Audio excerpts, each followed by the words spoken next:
So we totally agree with OG's definition on this debate. We're talking about two main things that are happening in the world. The first, the state identity, national identity is getting weaker. People don't think that they don't define themselves by their flag and their country, by other things. I will tell you why the alternatives are a lot worse and a lot less inclusive than a nation state. And secondly, we are talking about the global power that now cooperation has that can actually shape and decide rules like environmental rules, like human rights abuse, like taxes regulation in a lot of our countries where even the politicians and the people don't really have the ability to have a say on what those rules are going to be. Both of those things are going to be actually my point, and I'll tell you why they are bad. But first of all, one point of refutation. They tell us, look, now there is less chance of a war. Why? Because when other countries giving you, supplies you with your trade, you're dependent on one another, and then everything is fine and you don't have any incentive for war. This is an extremely naive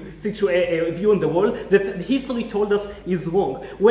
When you have big trade, first of all, it gives huge power to the stronger country, the bigger economy country, and secondly, it actually gives you a lot of incentive to actually interfere in other countries, because if there is problem there, it affects your country too. What we're talking about? We're talking about Russia using its huge energy market in order to stop selling or sending a lot more taxes to Ukraine, in order to collapse its economy, because they were so intertwined that they can fall them. We're talking about Germany because they need Nord Stream that gives them a lot of money from Russia, stopping helping East Europe because they don't want to angry Russia, which are they dependent on. We're talking about the US invading Iraq, fighting Iran in the Middle East, just so the oil prices will stay the same. We think that specifically big corporate that get a lot of money from those oils and those from energy lobbied hardly and made it more possible, made a lot of those wars actually happen. We think there's more wars and more large scale when there's so much economy and a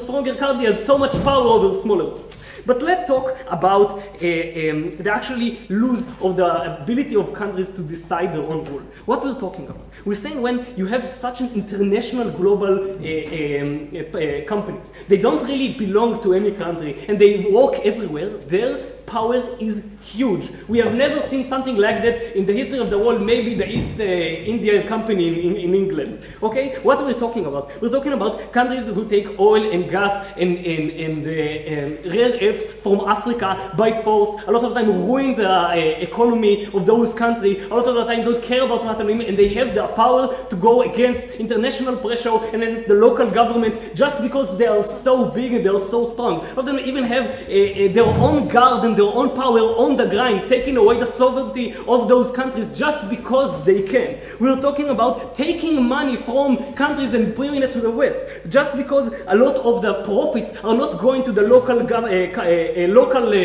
states or local people, but go to the people, the shareholders in the US or in Europe who already have a lot of money and just taking it away from the people who deserve it. We're talking about those countries that you can't really stop, because if they leave your country, the unemployment is so big, or their ability to stop all trade with your big will shock you so much that that countries can't really say change the way they work or work against them. We think the country lose their sovereignty and lose their money and stay poor because international companies that all they care about is maximizing their wealth, all they care about is getting more and more to their investment, have such a huge power. But we're also talking about destroying local rules. We can see it everywhere. We can see it on human rights violation with sweatshops that are being opened, and because Nike or McDonald's or textile or oil have so much power to just build them however they want, and people resign. We're talking about Uber flooding markets, even if when they are illegal,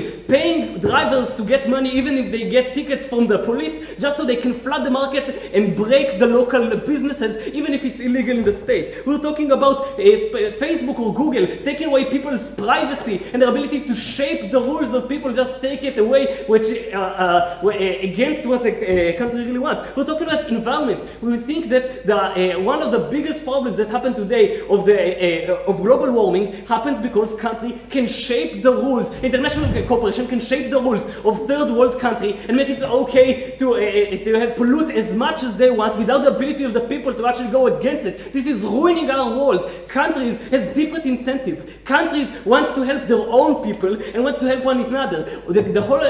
When you take away the power from the people who actually live in the country, who actually care about their future and their own economy, and you give it to someone that his main life or his main power is above the sea to people who just want money, the world becomes worse. Yes, I'd like your extension, please. If nation states are the ones helping and protecting people, why is it the nation states the one that are keeping them in areas where the only jobs are the shit ones you described? Why are the nation states the one that are making it that you are stuck with what you are born with and that you cannot move? Look.